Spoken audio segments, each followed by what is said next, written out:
দীর্ঘ প্রতীক্ষার অবসান। রাজগঞ্জ ঝোরহাটে পৌঁছালো স্বচ্ছ পানীয় জল। খুশির জোয়ারে ভাসছে 150 পরিবার। জলই জীবন, এই প্রবাদ বাক্যটির মর্ম হাড়ে হাড়ে টের পাচ্ছিলেন হাওড়ার সাঁকরাইল ব্লকের অন্তর্গত বাণীপুর 2 নম্বর পঞ্চায়েতের রাজগঞ্জ মধ্য ঝোরহাট এলাকার বাসিন্দারা। বছরের পর বছর ধরে তীব্র পানীয় জলের সংকটে ভুগছিলেন এখানকার প্রায় 150টি পরিবার। অবশেষে সেই দুর্ভোগের দিন শেষ হল। স্থানীয় পঞ্চায়েতের উদ্যোগে এবং পঞ্চায়েত সদস্য তপন দাসের নিরলস প্রচেষ্টায় এলাকায় বসেছে নতুন সাবমার্সিবল পাম্প সহ জলের লাইন। এখন থেকে বাড়ির কাছেই মিলবে স্বচ্ছ পানীয় জল, আর এই খুশিতেই আত্মহারা গোটা এলাকা। খুবই ভালো লাগছে। জলের সমস্যা সত্যি খুব অসুবিধা। হ্যাঁ, একটু খাবার জল, এই কারেন্ট অফ হয়ে গেলে আমরা কোথায় না কোথায় ছুটতে হয় আমাদেরকে জল আনার জন্য। এইটা যে হয়েছে, এটা আমার খুব ভালো লাগছে। হ্যাঁ, আগে কোথা থেকে জল আনতেন? হ্যাঁ, আগে আসলে কি, আমার ওই বাড়িতে নতুন একটা বাড়ি আছে, ওইদিকে আমার দেওয়ার করেছে, সেইখানে ওরা সাবমার্শাল বসিয়েছে, সেইখান থেকে আমার জল নিয়ে আসতো। হ্যাঁ, তারপর কারেন্ট অফ হয়ে গেলে তো অন্য জায়গা থেকে সেই টিউবওয়েল থেকে জল আনা হতো, লাইব্রেরি ওখান থেকে। মণিমালা দাস। রাজগঞ্জ মধ্য ঝোরহাট এলাকাটি বেশ ঘনবসতিপূর্ণ। দীর্ঘদিন ধরে এখানকার বাসিন্দাদের ভরসা ছিল কয়েকটি পুরানো টিউবওয়েল, কিন্তু সেগুলোর বেশিরভাগই হয় বিকল হয়ে পড়েছিল, নয়তো জলস্তর নেমে যাওয়ায় জল উঠত না। যে কয়েকটি চালু ছিল সেই জল ছিল আয়রন এবং অন্যান্য দূষণে পূর্ণ, যা পানের অযোগ্য। ফলে এলাকার মহিলা ও শিশুদের প্রতিদিন মাইলের পর মাইল হেঁটে দূরবর্তী এলাকা থেকে পানীয় জল সংগ্রহ করতে হতো। এতে একদিকে যেমন মূল্যবান সময় নষ্ট হতো, তেমনি তীব্র গরমে এই কাজটি হয়ে উঠত অমানসিক কষ্টের। জলের অভাবে দৈনন্দিন জীবনযাত্রা এবং স্বাস্থ্য নিয়ে চিন্তায় ছিলেন সকলে। এলাকাবাসীর এই চরম দুর্দশার কথা জানতে পেরে এগিয়ে আসেন স্থানীয় পঞ্চায়েত সদস্য তথা প্রাক্তন উপপ্রধান শ্রী তপন দাস। তিনি বাসিন্দাদের আর্জি শোনেন এবং এই সমস্যা সমাধানের জন্য পঞ্চায়েত প্রধান সহ উচ্চ কর্তৃপক্ষের কাছে বারবার দরবার করেন।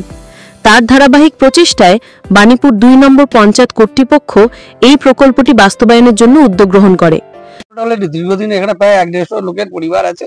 আমাদের জলের লাইন হলে কি হবে, এই চাপা কলে গরম সময় জলের লেয়ার নেমে যায়, নিয়ে গেলে কি অসুবিধে পড়ে যায় মানুষ। এই টাইম কলের জন্য কলের উপর চাপ পড়ে, তারপরে মাঝে মাঝে কারেন্ট চলে যায়।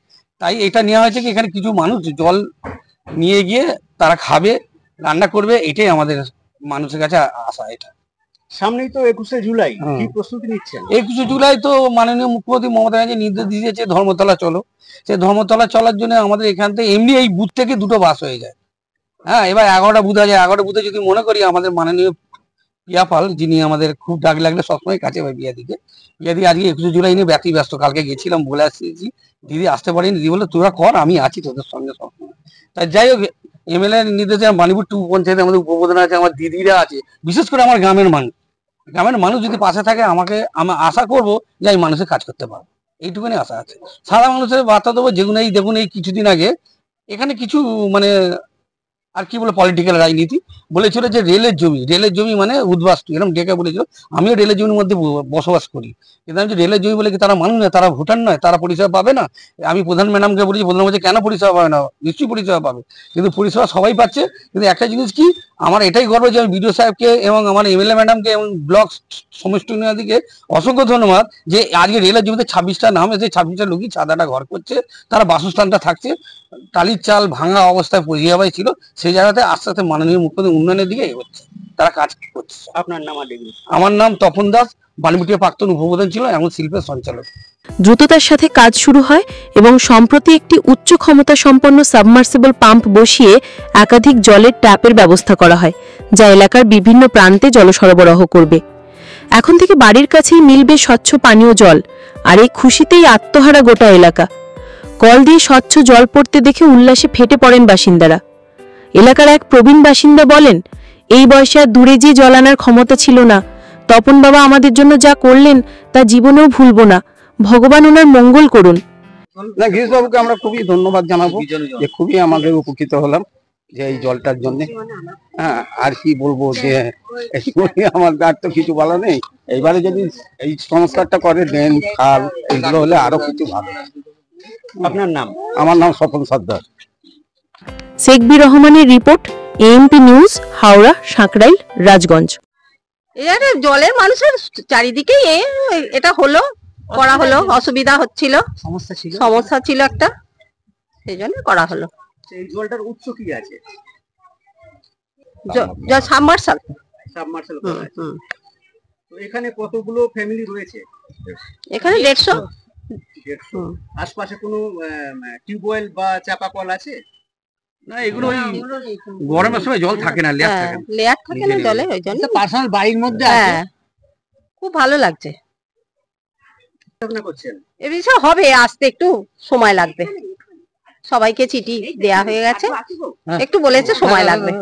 ডিএম ম্যাডাম, বিডিও সাহেব, নিকাশি সমস্যা আমাদের আরো যত। আপনার নাম?